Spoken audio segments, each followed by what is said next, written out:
Hello, hello, and welcome to everybody who's joined already. We're going to go ahead and give it a few minutes to let some more folks join. So we'll just sit tight here for a second.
All right, I think we have enough folks. We can go ahead and get started.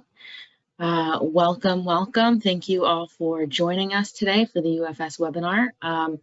We are going to be hearing from Dr. Barry Baker about the history and development of the NOAA FENGSHA Dust Emission Scheme. This webinar is hosted by the National Weather Service and the Office of Science and Technology Integration. The goal of this webinar series is to enhance communication and share advancements in all aspects of the UFS in both research and operational settings. I'm Shira, and I'm here to help coordinate and deliver the webinar. Feel free to contact us at OSTI if you have any comments or suggestions. Also, if you have any recommendations for speakers that you would like to present at this webinar, you can email your recommendations to ufsmodeling@noaa.gov. There's actually a period between there, so it's ufs.modeling@noaa.gov, and we will take your suggestions into consideration. Due to the high number of attendees, you're going to be in listen-only mode during the event. You will not be able to unmute. If you have any questions now or during the event, please submit them on the Google document that will be provided in the chat box momentarily. Presentations last about 45 minutes, followed by Q&A for 15 minutes. Type your questions on the Google document during the presentation and they'll be answered at the end. Today's presentation is the history and development of the NOAA FENGSHA dust emission scheme, presented by Dr. Barry Baker. Dr. Barry Baker is a physical research scientist at NOAA Air Resources Laboratory. He received his PhD from the University of Maryland, Baltimore County, and later received a postdoctoral fellowship through the National Research Council.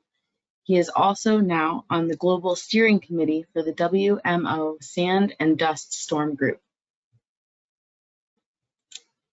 And Barry, I'm going to hand you back the screen and hand it over to you.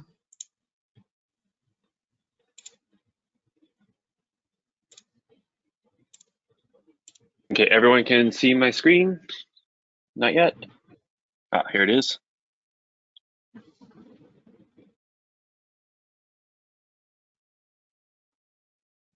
Okay, so yeah, I'm going to talk about the FENGSHA dust emission scheme that's used within the NOAA UFS model, and talk about its history and its applications here.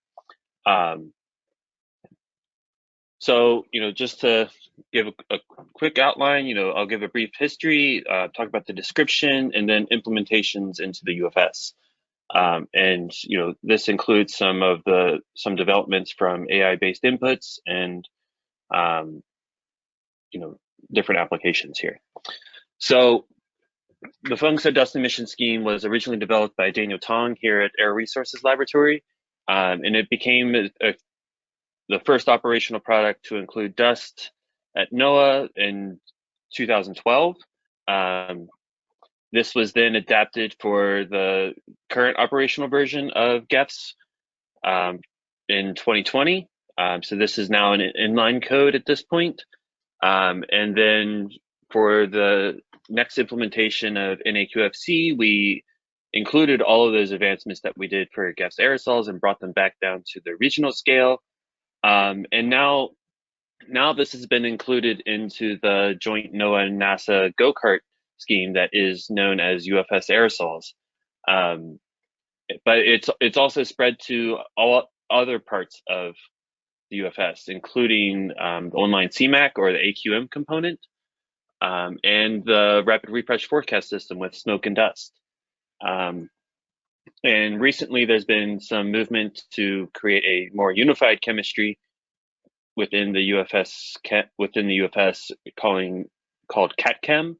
And so, if you look at the bottom right here, FENGSHA right now has two major operational systems, but it's in multiple other research grade models, including RAPChem that's run at NOAA GSL, as well as HighSplit. And so, just to give a quick description of the model, I don't want to go into too much detail here, but this is essentially the equation. Essentially, the flux is related to the horizontal. The vertical flux is related to the horizontal flux part, and I'll come back to specifically this threshold parameter, and this is what really makes FENGSHA unique compared to other dust emission models, is the way that we set this threshold friction velocity. So essentially, if you look at this equation, unless the boundary layer stress on the surface is greater than this threshold velocity, there is no dust emitted. And so this basically has to occur over arid regions, and there has to be high wind speeds during this point. So this threshold friction velocity becomes very important into these schemes. And the way that FENGSHA sets it is it's assumed that the threshold friction velocity is a function of essentially the makeup of the soil. And this is a little bit different than some other schemes that tried to parameterize this based on, some more physical models. And the problem is that, with these physical models, you have to really define the way that you assume that the properties of the soil everywhere. And, that's just not always the case. And it's really hard to do on a global scale. On more regional types of scales, I think it's much more appropriate and much more feasible. But to be able to have a system that can go from, regional high resolution to global, I believe that this is the real power of this emission scheme, that it can be flexible enough to run across multiple different things. And so if you look on the bottom here, we have the USDA 11 soil types, and you can see the way that the threshold friction velocity changes through this space. The other thing that dust schemes are really sensitive to is the surface roughness of it, because we're really trying to get what the turbulent stress is directly on the soil. So we need things like vegetation cover, and how is that being translated into roughness, and how is that boundary layer U-star being translated down to the roughness on the soil. So in the current version of GEFS version 13, if you just use Z0 directly from the model, directly from the land model, what you notice is that there's not really heterogeneity over Northern Africa. Z0's in GFS version 15 and GEFS version 12, it was all based on the dominant land use type, and they just gave a prescribed value of Z0 over that area. And so all of the Sahara, for example, is essentially one value of Z0. And this makes it very difficult for dust models to do this properly. And so what we did is we actually used synthetic aperture radars to derive a climatology of Z0 for arid regions. And that's what is actually implemented. And so in this top left corner, you can see what the Z0 looks like. And on the right, you can kind of see what this parameter gets translated into for the dust emission scheme. So what I'm showing here is that U star divided by the drag partition here. And you can see you instantly get a lot more information out of this type of system. And the other thing that is really common in a lot of dust models is that you need some type of source map, because you want to constrain where dust can happen. And so through the work for GEFS version 12, we developed a way to track this, and we called it the Baker-Shapansky map, or the BS map.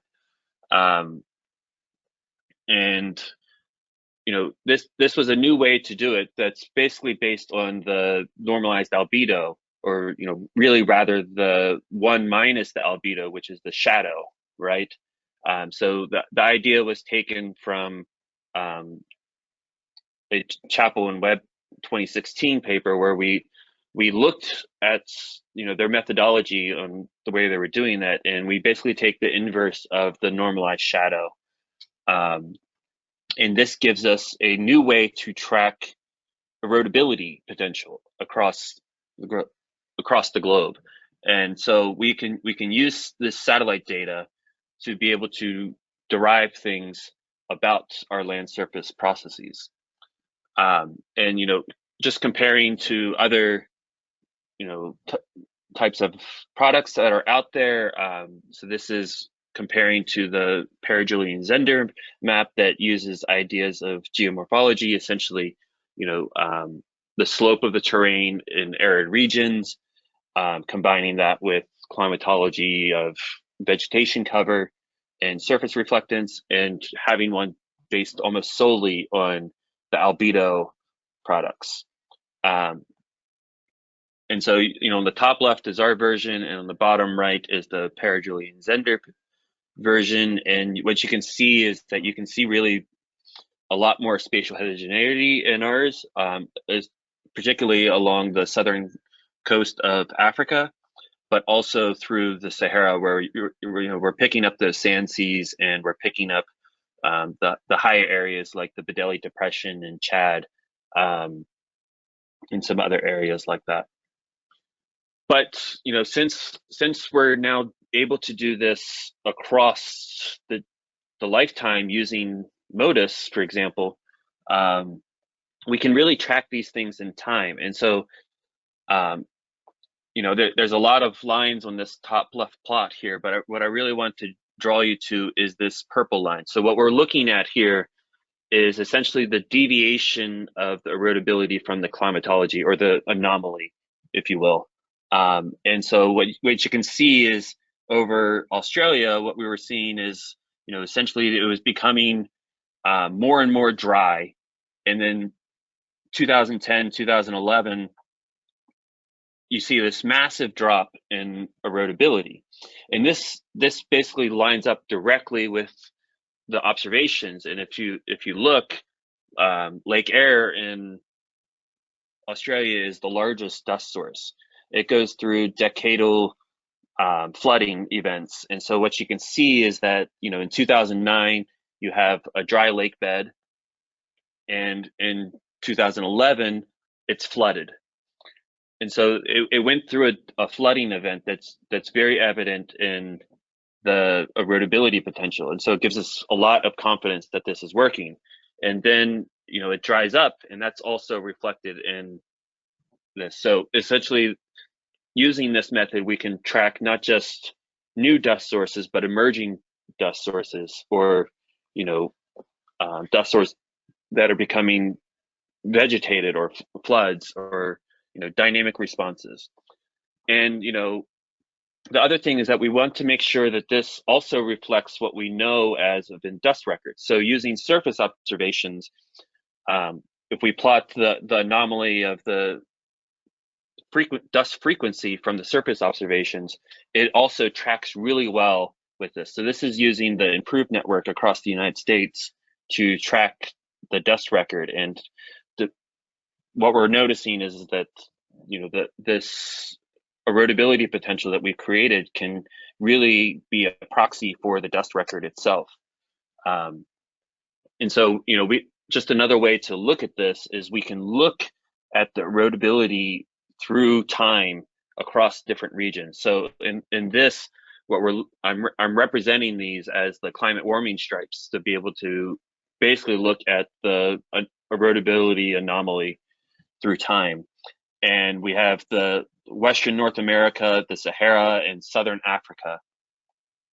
And what you can see is that, for low erodible years, which are represented in blue, and red, which is highly erodible years, these areas undergo decadal changes in erodibility. So we really need to be able to track this in time, in space. And using this method, we're able to do that. And so, just to give people a little bit of background, this is now running as a single member operationally for the Global Ensemble Forecast System. It predicts out 5 days for aerosols, and that includes sulfate, organic carbon, black carbon, dust, and sea salt. And this is just an example of the FENGSHA dust emission scheme working for a massive event in 2020. So this was an event that there's dust being pushed off of Africa that was transported and impacted the United States. And this happens roughly every summer, but so this is just an example of that. And one of the things that we really need to do is to be able to compare to observations. And so using a ground-based surface measurement network called AeroNet, we're able to track and plot the differences here. And so what I'm showing here is essentially how is our model doing, one versus the operational system now, which is GEFS, versus the old operational system that was NGAC. And NGAC was also based on NASA's go-kart model. And so what we can see in the bottom right is that, for this dust event, we had in red is the AeroNet observations, in blue is the GEFS aerosol result, in green is the previous version of NGAC, and ICAP is a global ensemble system that basically uses the operational systems from around the world and creates a single modeling ensemble. And what we can see is that overall, our model is doing really well in tracking these the AeroNet observations remarkably well, and even comparing in some cases better than the global ensemble system from ICAP, which some of those members also include data assimilation, which GEFS aerosol does not. So it's essentially a free running chemical simulation. The meteorology is of course updated every 6 hours. So just comparing to a few more stations here. So in this case, brown is the GEFS aerosol, black is ICAP, and green is NGAC again. And overall, we're doing really well compared to these other systems. And just to go a little bit further, we can see that, particularly in some of these dust outflow regions, we're tracking remarkably well, including Ben Salam, Grenada, and Sidi Boker. And even for some long-range transport sites like San Juan, we're able to get those high-impact events pretty well. So now I want to, transition this into the implementation into the UFS, particularly for NASA Go-Kart 2G, RFS, Smoke and Dust, and UFS. And all of these systems are using the same version of FENGSHA within all of them. And so one thing that we did is we did update the horizontal flux a little bit. And what we did is essentially within that U star cube term in the front, we included the drag partition here, and this is based off of the Webb and Alt 2020 paper. And you basically do this because you need that horizontal flux equation to scale properly with the essentially lateral cover of the system, or vegetation. And so just showing this an example of driving the wind with driving the model with a constant wind. If you vary the drag partition, what did the horizontal flux look like before and after? And what we see is that the old method basically always turned the horizontal flux to a maximum, except for really low erodibility.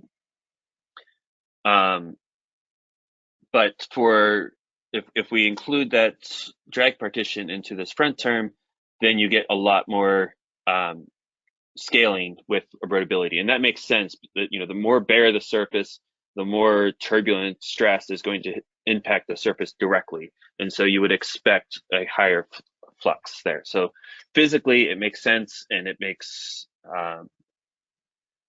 things. So what we did is we started moving towards this albedo approach for the drag partition directly, instead of using the source map that we developed beforehand. And this is based on the Chappell and Webb 2016 paper. And so on the left-hand side, if you, on the top is Rawpock's old model for lateral cover and the turbulent wake that comes from it. And the idea is if you have a roughness element, there's a turbulent wake.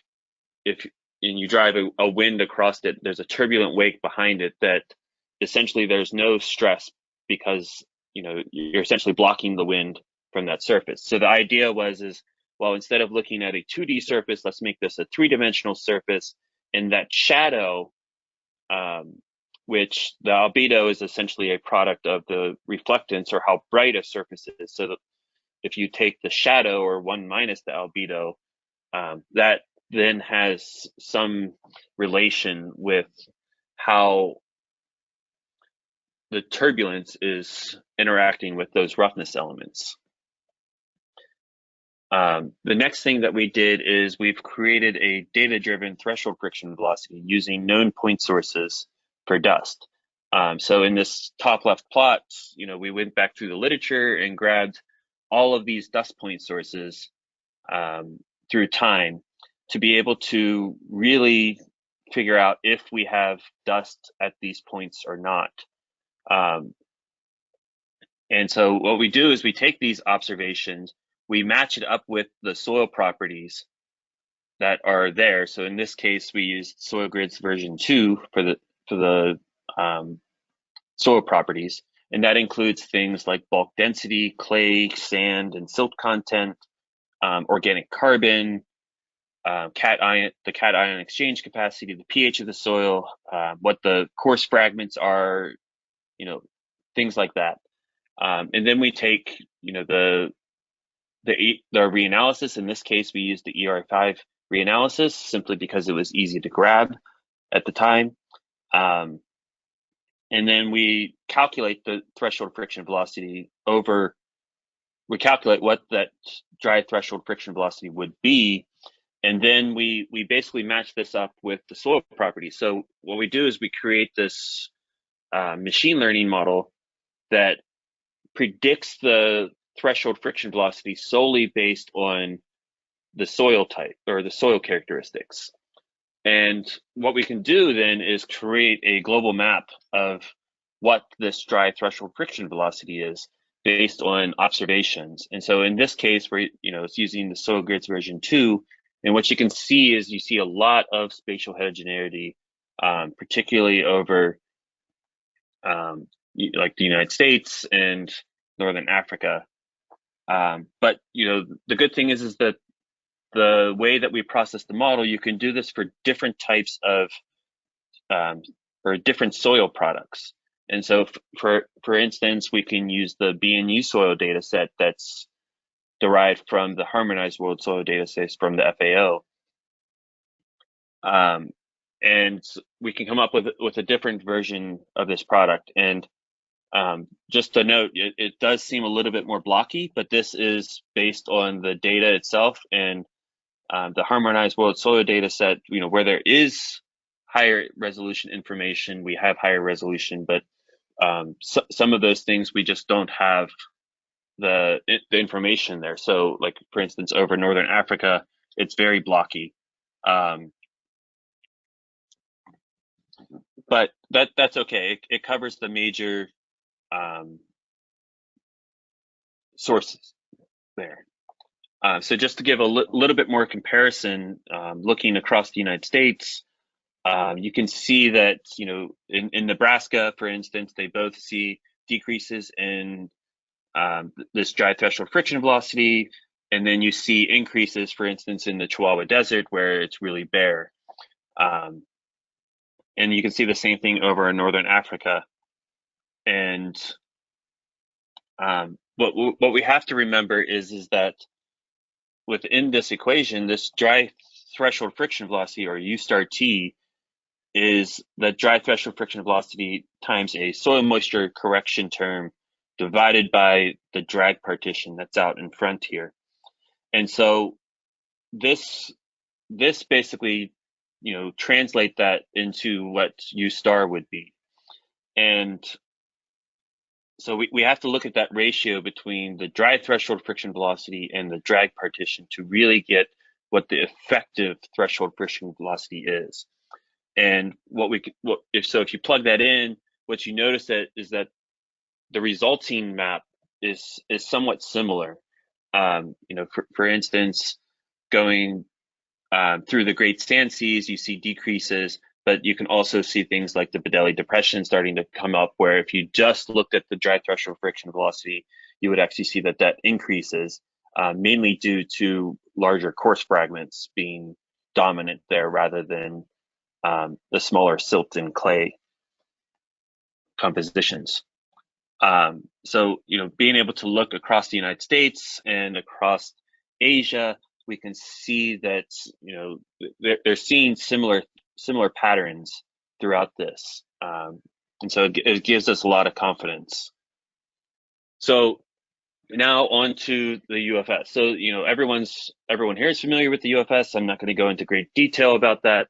Right now, the first UFS applications to use this new version of FENGSHA is going to be online CMAC that is slated to go into operations, replacing the current version of NAQFC in Q1 of 2024. And then the next ones will probably be RFS smoke and dust and UFS, the global GEFS aerosol version 13. So this basically just covers that and gives the overview of where FENGSHA is going in. So everywhere that's circled with yellow, FENGSHA will be there. So just give background for those of you that don't know. GEFS version 13 is a 6-way coupled model. It's the subseasonal forecast system, and it will be essentially the basis for the seasonal forecast system once that starts spinning up. Right now, we're still in the development phase. So what I'm going to be showing is some results from the prototype 8 runs that were done. And so just, to go through each component, and I'm not going to go through each component and tell you about it. All I'm going to do is talk about the aerosol component here. And so, we're using NASA's GoCard 2 second generation version. The emissions are coming from the latest version of SEDS, and here the QFED biomass burning emissions, and of course the FENGSHA dust, the GS5 sea salt, and marine DMS algorithms. And so we're predicting sulfate, organic carbon, black carbon, dust, sea salt, and here nitrogen as well. And then all of the initial conditions are starting from MERA 2. So, just looking at the performance, this is looking versus AeroNet, and overall we see, a pretty stable system. Most of the errors in AeroNet are coming from dust or dominant wildfire regions. So for instance, over Northern Africa, but also here you can see in Southeast Asia, lots of differences. And you can see it in the top right, which is the bias plot, but also in the bottom right, where we break it into these different regions and look at the spread of the model across time and space. So this is just looking at all simulations. So all the simulations were 35-day forecasts, based off of the 1st and 15th of the month for like roughly 10 years. And so, for a lot of these regions, the errors are very low. And then whenever you get to Western Africa, which, this region is considered Western Africa. And so you get both biomass burning and dust influences throughout this region. And so you can see that we're over predicting in dust right now.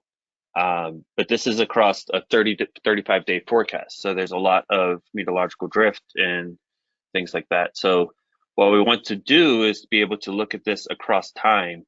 And so if you go from the top left, we go from week 1, week 2, week 3, and week 4 of the forecast. And basically what you can see is that there is an overall bias in the system, but it does level off. And by, roughly week 2, where the system has become stable and we're not generating more error over that time period. And so, we can also break it down into our box plots that we have and separate it into seasonal differences. And so, through this, one of the good things is that we can see that we are capturing the overall dust trend.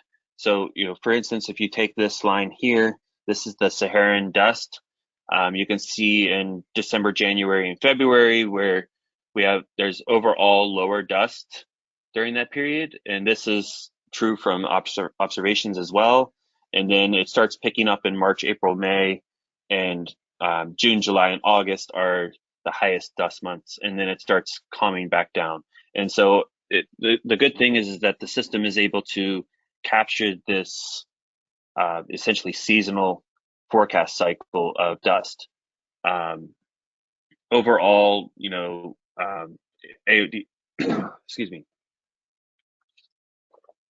AD is overpredicted in Southeast Asia in June, July, and August, and March, April, May, but this is mainly due to fire seasons and fires there. The main dust events are in the Tibetan region, as well as Sahara, Southern Africa, the Western United States, and South America, particularly the southern part of South America, Argentina area. And so we can also look at this, the seasonal performance. So this is the bias plots versus during March, April, May. And what we can see is that, a lot of these things are being driven by some very particular sites during that time period. And so it's basically capturing near source biases versus long range transport.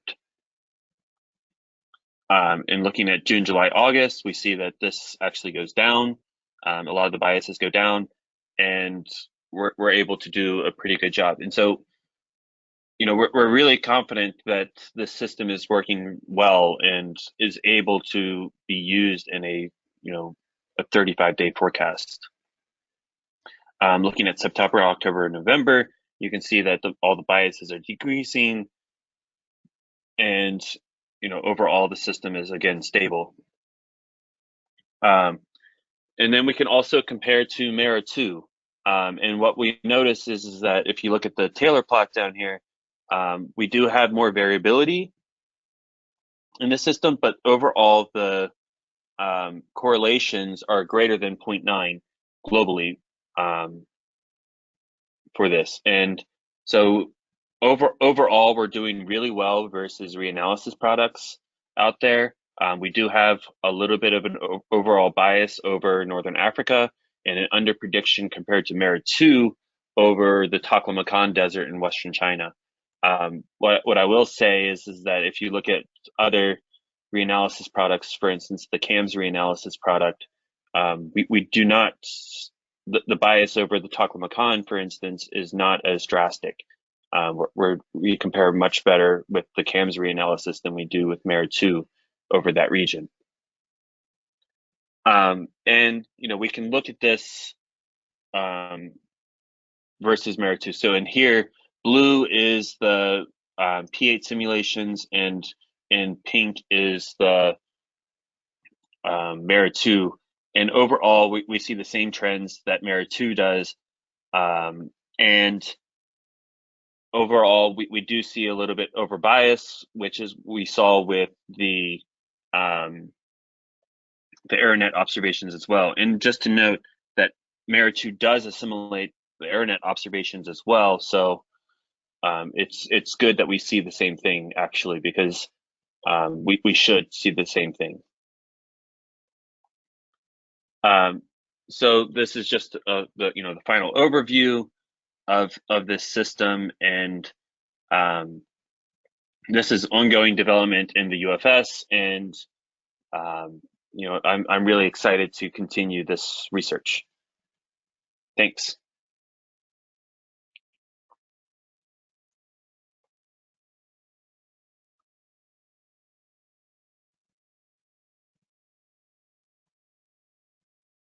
Great, thank you so much, Dr. Baker. I'm going to take back the screen here and put up the Q&A document. Let's see.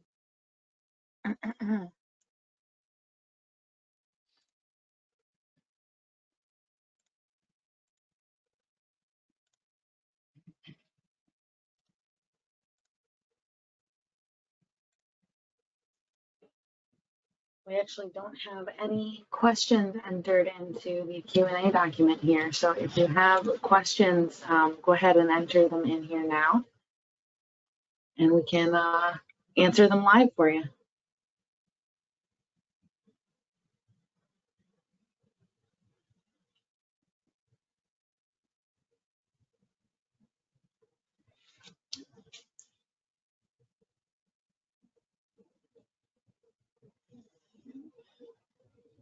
All right, well, not seeing anything getting entered into the Q&A document. We really appreciate everybody coming and attending our webinar, joining us today for this. We hope that if you have any suggestions for our next webinar, who can present, that you will submit them via our suggestions form. We appreciate your attendance and wish you a wonderful rest of your day. Oh, you know what? We actually did just get one question. Barry, are you still here? Are you able to take this one? Yes, I'm still here. I was just reading it. So a lot of other schemes use a combination of, Z0. So a lot of schemes are based on Z0 from the models themselves. And so unless you have a change in variability from Z0, you're not really getting a change in the schemes itself. For the source maps, what a lot of schemes do is they try to pull in some type of ad hoc parameterization based on leaf area index or vegetation. But you're still limited by where you started off with the geomorphology. So I would say that, overall, a lot of these other schemes do not necessarily include this information that you would be able to get this type of variability. For things like forward forecasting, it's another question. For the timescales that I've shown here, you're not really seeing a change so drastically on that timescale in the vegetation. For seasonal forecasting, you would probably have to use, or let's say like a climate forecast, you would probably have to use some type of climatology, unless you built that into the land surface model itself to feed those variables back. Did that answer your question?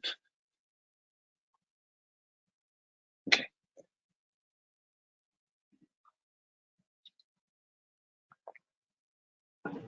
Okay, love it. All right, assuming we don't have any other questions, as they have not been typed into the chat here, we will leave it at that. Thank you everyone for attending. Thank you so much, Barry, for providing us with this presentation. Very interesting. And yeah, please send us your suggestions for our next speakers. Everybody take care. Have a great rest of your day. Thank you.